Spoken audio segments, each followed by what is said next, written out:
Oh, wow. Beautiful.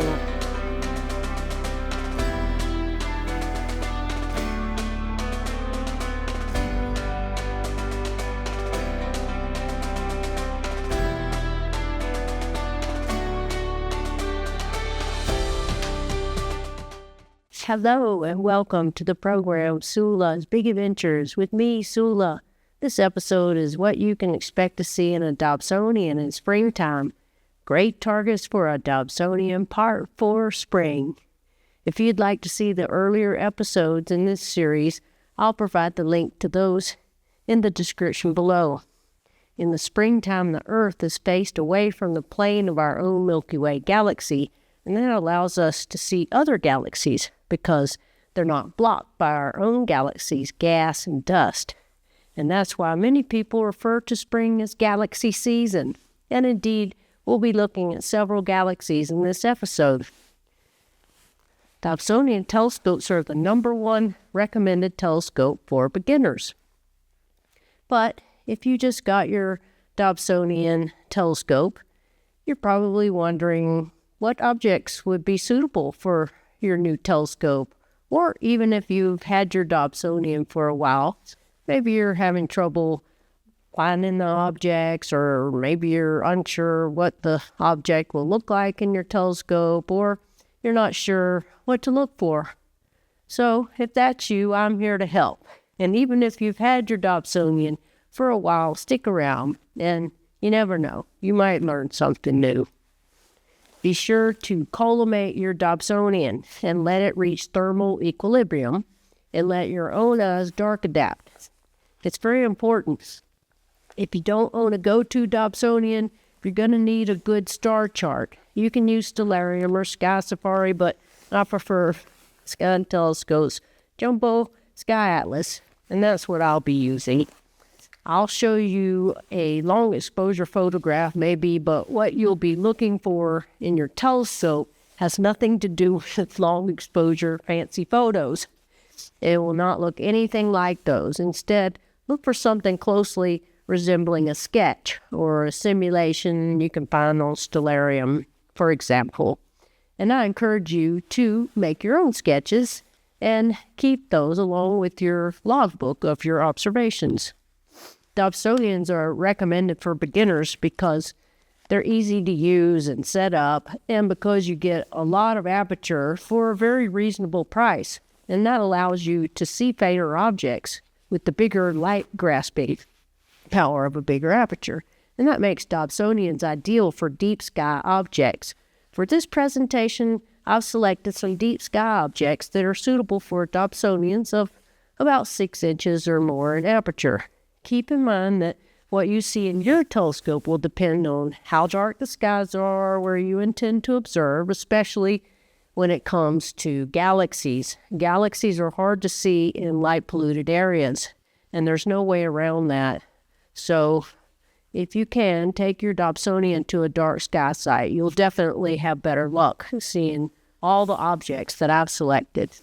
If you can't take your telescope out or it's not practical, just choose a night with no moon and good transparency, and you can try a light pollution filter. Check the conditions on a weather app, such as Clear Outside or Zasteria. We'll be looking at Ursa Major, Leo, Boötes, Canis Venatici, Coma Berenices, Corvus, Hydra, and Virgo. Let's start with Ursa Major, which is chock full of galaxies. And let's have a look at one of them, M101, the Pinwheel Galaxy. It's a face-on spiral galaxy 22 million light-years away and twice the diameter of our own Milky Way galaxy, and it's thought to contain over 1 trillion stars, and it contains a couple of nebulae that you might be able to see inside the Pinwheel Galaxy if your telescope is 10 or 12 inches or bigger, and if you're in a dark enough location. M101 was discovered by Pierre Messier in 1781. Its apparent magnitude 7.9 is 28 by 26 arc minutes, but don't expect it to be bright because it's not. It has a low surface brightness.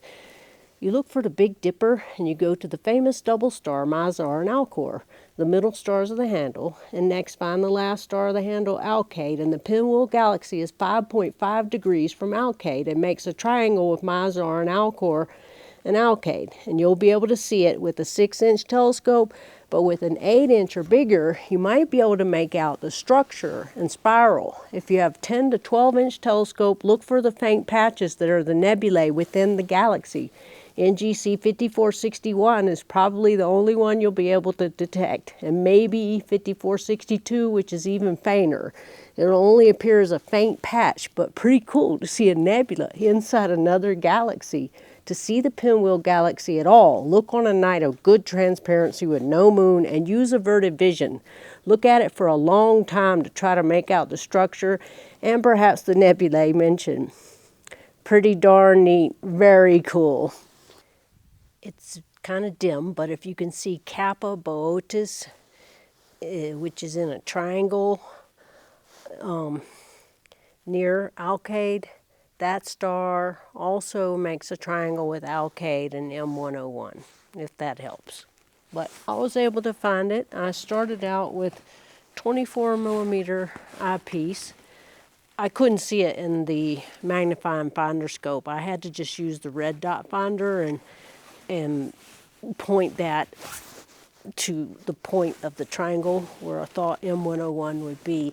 And then I could find it with 24 millimeter eyepiece is 50 times magnification, and once I centered it, I put in this 9 millimeter eyepiece, and I stared at it a long time, and then I can see some structure, and I think I see one of those nebulae. I mean, it's just a dark patch, but I think I see it. But it won't be on Sky and Telescope's star chart because it's so dim. You would need a more detailed star chart than that. And since I don't use Stellarium, I don't know, but maybe it shows up on that or Sky Safari. But I think I saw it, and now I'll be back in a minute while I sketch M101, the Pinwheel Galaxy. It's very cool.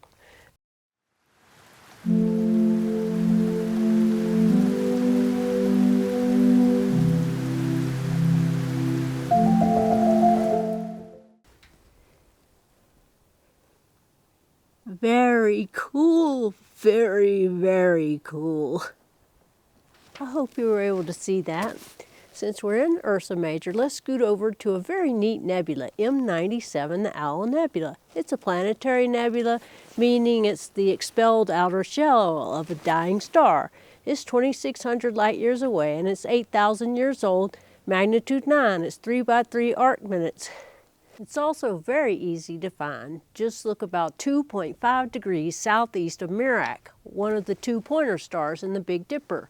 If your telescope is 10 inches or larger, you'll be able to make out the 2 stars that make it appear to have owl eyes. I have seen this in a 6-inch refractor in a Bortle 3 site here, but in a Bortle 4 recently I couldn't make out the eyes in an 8-inch telescope. But give it a try, even if your telescope's not 10 inches, and see if you can make out the eyes. Use averted vision and use an O3 filter to help you with contrast. The central white dwarf is magnitude 16 and probably beyond the limiting magnitude of all but the largest aperture telescopes. But this is a very cool nebula to look at. I really like it. So even if you can't make out the eyes, study it for a while and put an O3 filter in. I couldn't make out the eyeballs. I tried an O3 filter. That didn't help. I tried averted vision. I couldn't make out the eyeballs. And I'm using a 10-inch telescope, but the transparency is not that great, which is not surprising because an hour ago it was snowing. But anyway, I hope you could find it. It's pretty easy to find. I kept landing on, there's a nearby galaxy, M108, which is elongated galaxy, and I kept finding it, but not the nebula, and then I realized I had my 9 millimeter in. So start with your lower magnification, always, to locate. But at your lowest magnification, you might just be able to fit M108 and M97 into the same field of view. But it's a very cool object, very cool.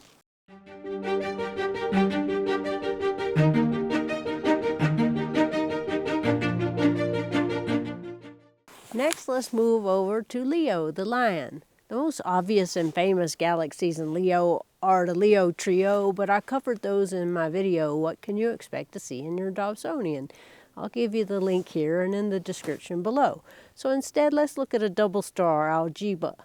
Algieba, or Gamma Leonis, is 130 light years away and shines at magnitude 2. So whatever telescope you have, you'll be able to easily find it. It's right in the middle of the backward question mark. Okay, here's Leo. Oh, and that's Regulus, the brightest star. And that's Algieba, also fairly bright.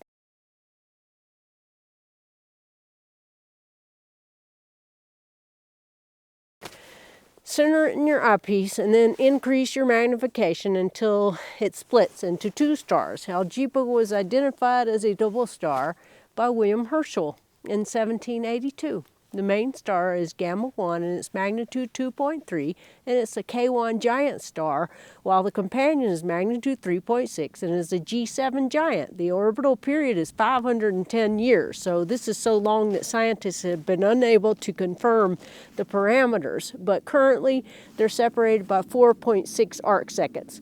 The secondary star may appear greenish in larger telescopes. What color does it appear to you?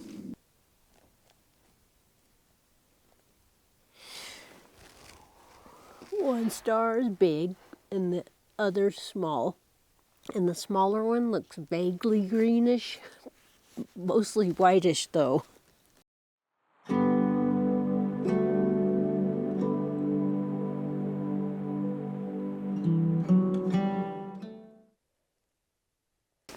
I had some other objects, but I'm going to have to put it into a Part 5 advanced course. And for our last object, let's go over to Canis Venatici and look at one of the most famous galaxies in the night sky, M51, the famous Whirlpool Galaxy. It's pretty easy to find.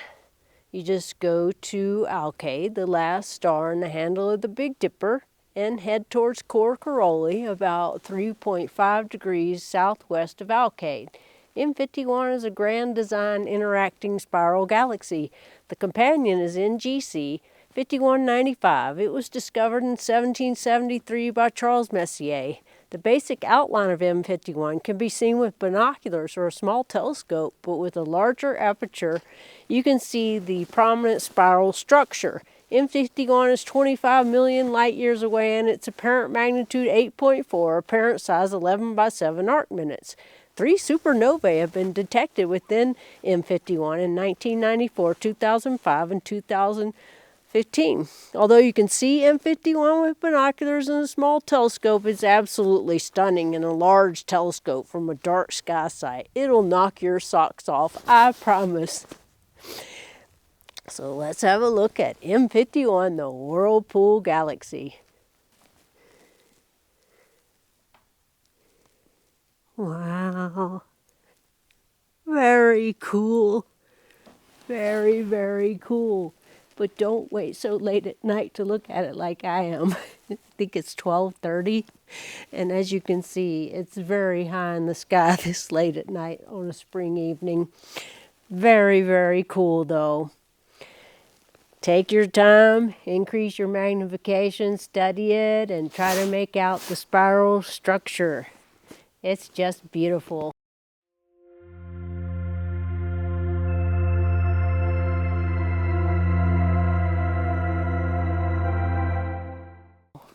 So I hope you enjoyed it. That's it for now. I'll see you in Part 5. Until then, get outside and enjoy the night sky. Dark skies forever. Sula signing off.